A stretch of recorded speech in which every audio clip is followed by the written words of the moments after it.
Bonjour à tous, j'espère que vous allez excellemment bien. Aujourd'hui, on va faire le débrief de l'étape du jour de l'étoile de Bessèges, enfin le débrief. Comment on dit, on va plutôt débattre de ce qui s'est passé aujourd'hui, et puis, il y aura un résumé, on va dire, enfin, il n'y aura pas de résumé aujourd'hui à proprement parler. Déjà, de base, il n'y aurait pas dû en avoir de résumé, on va dire, en tout début de journée, parce que, en fait, je repassais en même temps que je regardais la course, donc je ne peux pas faire 10 000 choses en même temps.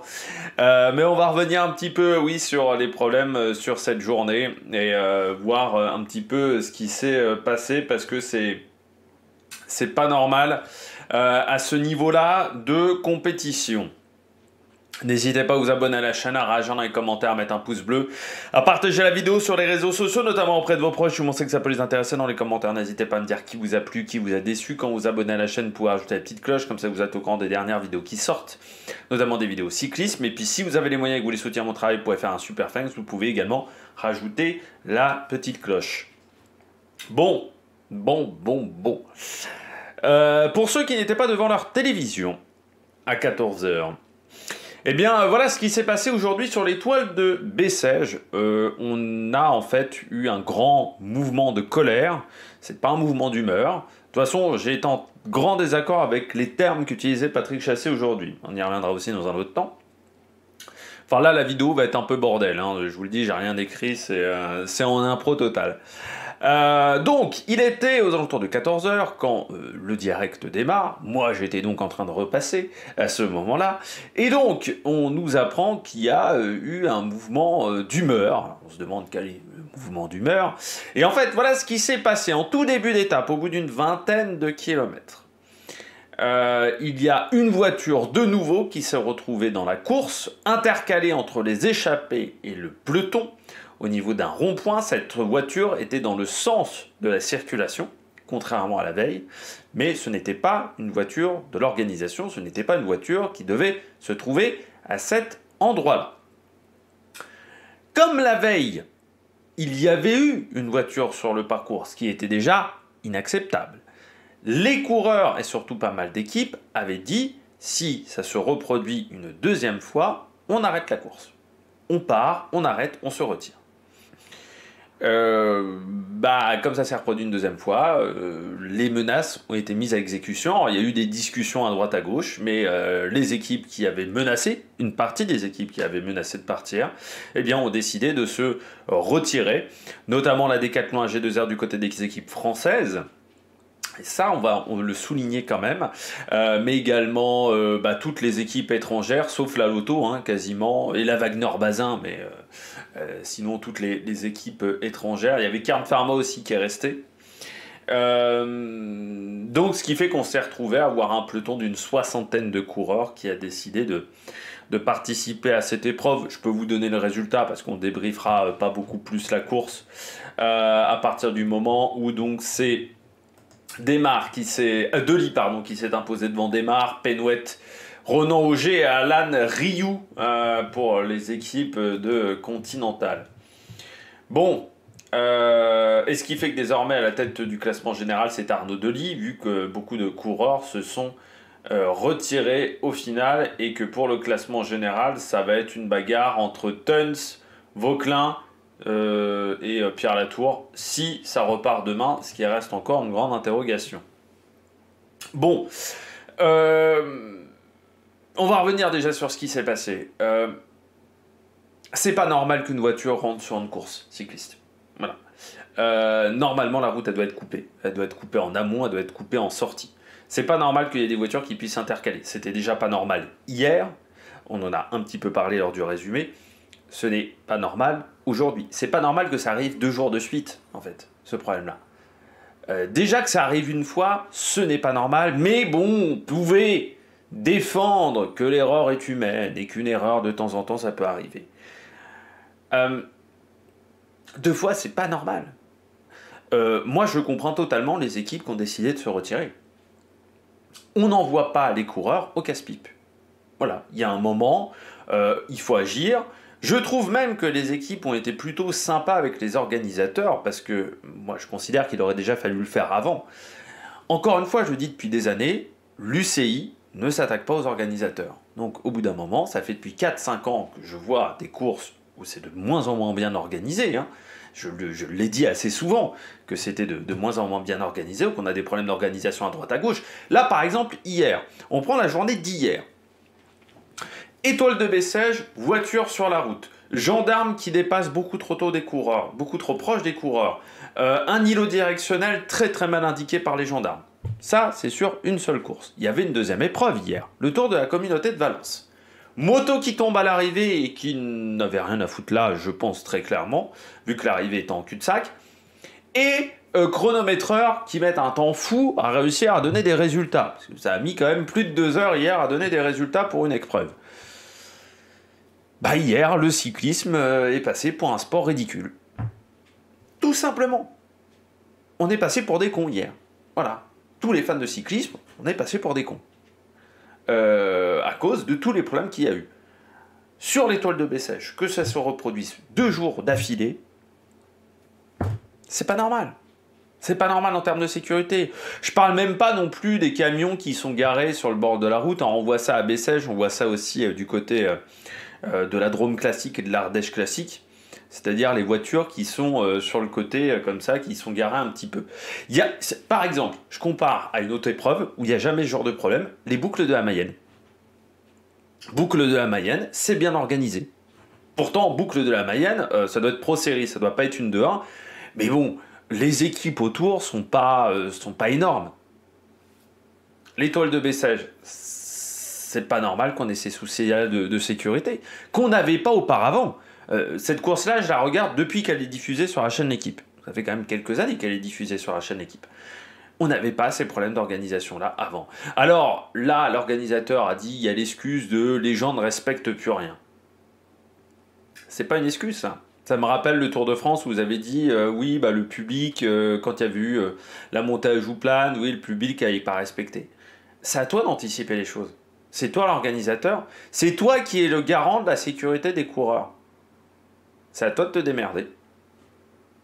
Si aujourd'hui, eh bien, il faut bloquer complètement la route, bah, il faut que tu te démerdes pour bloquer complètement la route. Voilà, tout simplement. Pour moi, l'excuse de dire c'est le comportement des gens, non. Il faut s'adapter à comment la société évolue. La société est devenue comme ça, maintenant vous avez des personnes, je ne sais pas une généralité, vous avez des personnes qui ne respectent plus rien. Bon. Eh bien, il faut s'adapter, il faut anticiper les choses. Là, de toute manière, ce qu'on a vu, c'est inacceptable sur n'importe quel niveau de course de cyclisme. C'est pas seulement parce que c'est une course professionnelle, c'est inacceptable également sur une course amateur de voir ce genre de choses.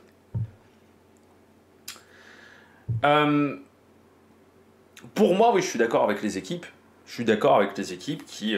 Pour moi, déjà, c'est pas un mouvement d'humeur. Je vais revenir avec cette phrase de Patrick Chassé. C'est pas un mouvement d'humeur. Un mouvement d'humeur, c'est un truc léger. Là, c'est un truc grave qui s'est passé. 2 jours d'affilée. 2 jours d'affilée, on a une voiture qui n'a rien à foutre là. C'est pas normal. Donc c'est pas un mouvement d'humeur. C'est pas un mouvement passager. C'est un vrai mouvement de colère. Premièrement. Et il faut utiliser les bons termes. Ensuite, quand Pierre Rolland dit « Oh, bah c'est parce qu'il y a des intérêts sportifs derrière », je pense que s'il avait été coureur, il aurait gueulé. Avec la voiture, hein. Je pense. Et je pense que dans l'équipe de Jean-René Bernaudot, il y en aura peut-être 2-3 autres qui auraient gueulé à l'époque où il était coureur. Et je pense que EF aussi aurait gueulé. Bon. Donc non, c'est pas normal et qu'à un moment, il faut protester. Parce que ça fait depuis des années où je trouve que les coureurs sont assez sympas quand même sur ce genre de problème. Où je trouve que les équipes sont extrêmement sympathiques avec les organisateurs dans ce genre de cas. Il y a un moment, il faut taper du poing sur la table. Vu que l'UCI ne le fait pas. Aujourd'hui, l'UCI n'attaque pas les organisateurs. Considérant que la faute des chutes sur les courses cyclistes, c'est seulement les coureurs. Bah non.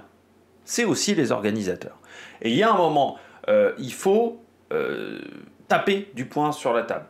Quand on a eu la chute de Nasser Boigny sur le Tour de Turquie, quand on a eu les problèmes sur le Tour de France il y a 2 ans, quand on a eu la chute sur le Tour du Pays Basque l'an dernier,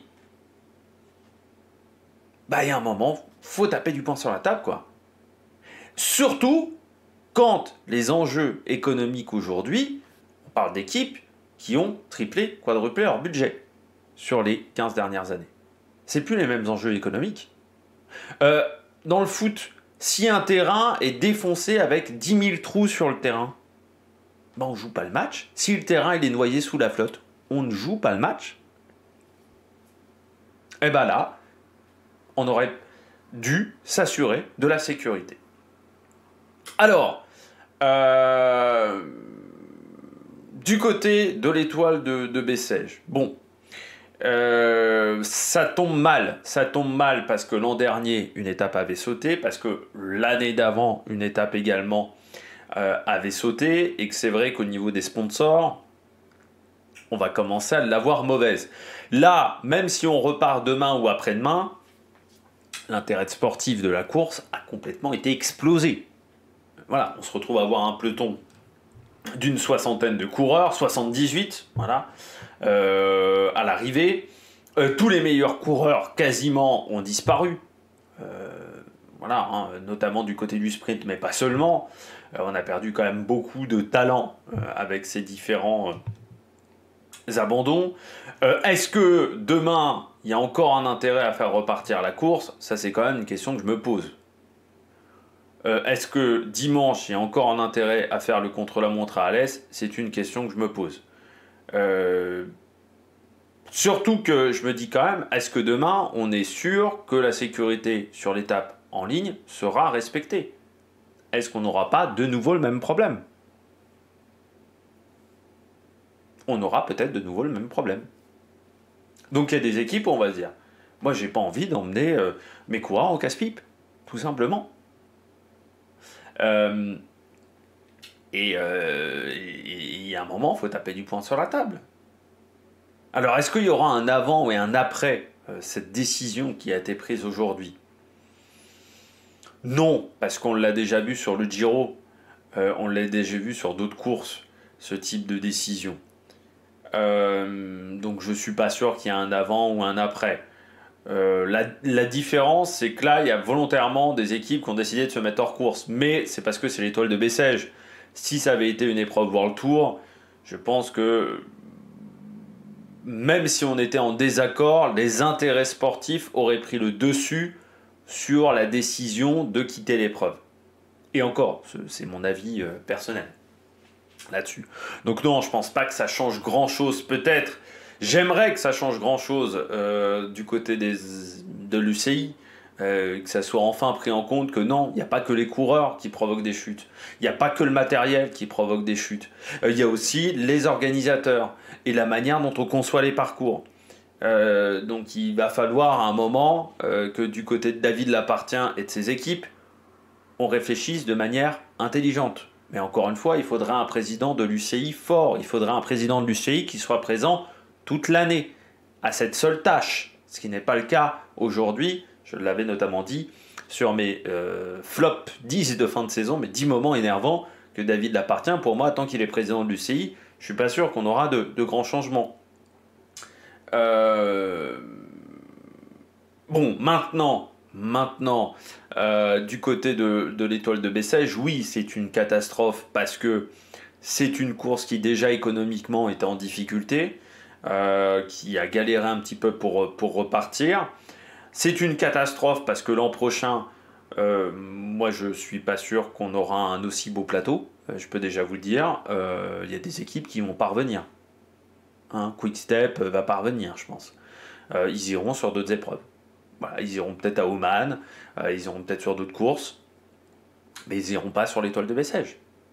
Si on n'est pas sûr de la sécurité, on n'ira pas sur l'étoile de Bessèges. Donc il va falloir des garanties, et des garanties importantes. Est-ce que aujourd'hui les organisateurs de l'étoile de Bessèges sont en capacité de modifier leur système de sécurité? Je ne sais pas. Est-ce qu'ils ont les moyens pour modifier leur système de sécurité? Je ne sais pas.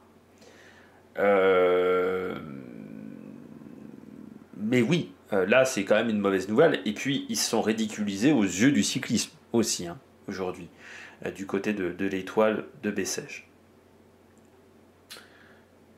Autre chose, oui, Arnaud Delisle, il a raison de dire aussi qu'on a besoin des organisateurs pour avoir des épreuves toute la saison et pour avoir un calendrier de courses sur toute l'année et pour pouvoir faire son métier, mais on ne doit pas être non plus à la solde des organisateurs.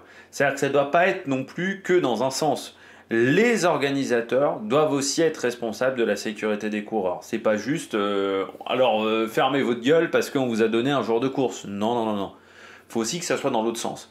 Et pour le moment, je trouve que c'est pas suffisamment le cas. La question de savoir maintenant, est-ce que ce type de situation peut se répéter sur des plus grosses courses? Là, on est sur une 2-1. Est-ce que cette situation-là, si la sécurité d'une épreuve n'est pas suffisamment bonne, est-ce que ça peut se répéter sur une épreuve de deuxième division ou même sur une épreuve World Tour? Ça, c'est la grande interrogation. Ou sur un grand tour, par exemple. Est-ce qu'on pourrait avoir ce genre de situation sur un grand tour? Moi, je ne pense pas aujourd'hui sur des épreuves World Tour, mais ce n'est que mon avis personnel. Et puis après, pour l'étoile de Bessèges, l'avenir est flou. Oui, déjà l'avenir, là, demain et après-demain, est-ce qu'on fait repartir la course? Très clairement. Est-ce que les bénévoles ont l'envie de faire repartir la course?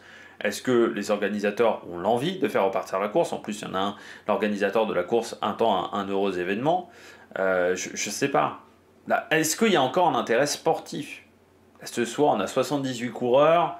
Peut-être que demain, on n'en aura pas 78 en plus. Parce que est-ce que Arnaud Delisle va rester, en sachant qu'ils sont que deux, je crois, chez Lotto? Est-ce qu'il y a des équipes comme ça, je crois, Alpecin et Lotto, il y a encore 2-3 coureurs, mais une grande partie de l'équipe a décidé d'abandonner. Je crois que ça va être une grande réflexion. Mais aujourd'hui, on ne peut pas continuer à faire les choses sans qu'il y ait à un moment des conséquences. Les organisateurs doivent faire plus attention aux coureurs. Et je suis désolé, mais il y a un moment, il va falloir... il faut taper du poing sur la table. Et là, les coureurs ont décidé de taper les poings sur la table. Et bien, je trouve que c'est une bonne chose. Et puis, on verra si par la suite, eh bien, on aura des décisions fortes pour changer les choses. Mais j'espère. J'espère, parce que là, c'est pas normal. C'est pas normal aujourd'hui d'avoir ce genre de situation dans une course de cyclisme professionnel devant des caméras de télévision. Ça donne une très mauvaise image du cyclisme. Mais il faudrait que l'UCI aussi de temps en temps intervienne, dise eh bien, quand il y a ce genre de situation qui arrive, eh bien, la course, au lieu d'être 2-1 l'an prochain, elle sera 2-2. De rétrograder les courses. Aujourd'hui, l'UCI ne le fait pas. Il y a eu le Tour de Turquie, mais en gros, est-ce qu'ils ont rétrogradé pour des problèmes de sécurité ou parce qu'il n'y avait pas un plateau suffisamment bon ou qu'économiquement, c'était pas suffisamment bon? C'est toujours poser la question. Mais aujourd'hui, des courses qui sont rétrogradées parce que la sécurité n'est pas là, ça n'est jamais arrivé. On rétrograde des équipes parce qu'elles n'ont pas suffisamment de bons résultats, ou parce qu'elles ne respectent pas le code antidopage, ou parce qu'elles viennent d'un pays qui rentre en guerre. Ça serait bien également que quand les organisateurs ne sont pas fichus de faire un travail correct, eh bien, il faut à un moment prendre des décisions fortes. Voilà. Il y a un moment... il faut l'avoir en tête. Alors on va me dire, oui, là tu tapes beaucoup sur les organisateurs. Je sais que c'est compliqué d'organiser une course, mais si on n'a pas les épaules pour faire, faut pas le faire. Moi par exemple, je vais pas me dire du jour au lendemain, je vais organiser des épreuves de cyclisme. Déjà parce que j'ai pas les moyens. Deuxièmement, parce que je suis pas sûr d'avoir les compétences pour le faire. Quand tu décides de te lancer dans l'organisation de courses de cyclisme, je suis désolé, mais il faut savoir et avoir les compétences et anticiper les choses. Et anticiper la société qui évolue. Voilà, c'est juste obligatoire. Donc, voilà, je crois qu'on a fait le tour aujourd'hui. Donc encore une fois, victoire d'Arnaud Delisle devant Arnaud Démare. Bon, et Paul Penwet, la déception du jour, c'est Paul Penwet parce qu'il est très bien emmené et Pourtant, ça fait pas un très grand résultat parce que à la fois Desmar, à la fois Dely le devance et on peut pas dire qu'on était avec 150 000 sprinters au départ. Et puis, pas grand-chose d'autre à dire du côté des coureurs, mais je suis pas sûr que ça reparte demain. Voilà, parce que je pense qu'il y a quelques coureurs qui vont encore abandonner dans la journée. Donc on verra si la situation évolue du côté de l'étoile de Bessèges. Si ça repart ou si ça ne repart pas du tout du côté de la sécurité. Et puis c'est vrai qu'il y a une question, là je vois Pierre Carré qui se pose. Les organisateurs, certes, n'ont pas été bons dans la question, mais on peut quand même se poser la question des gendarmes aussi. Parce que, est-ce que c'est un problème d'organisation à proprement parler, que le plan de sécurité était mal fait, ou est-ce que c'est les gendarmes qui ont mal appliqué le plan de sécurité? Parce que, encore une fois, sur les 2 premiers jours, certes, les organisateurs sont responsables de certaines choses, mais les gendarmes sont responsables de certaines choses aussi.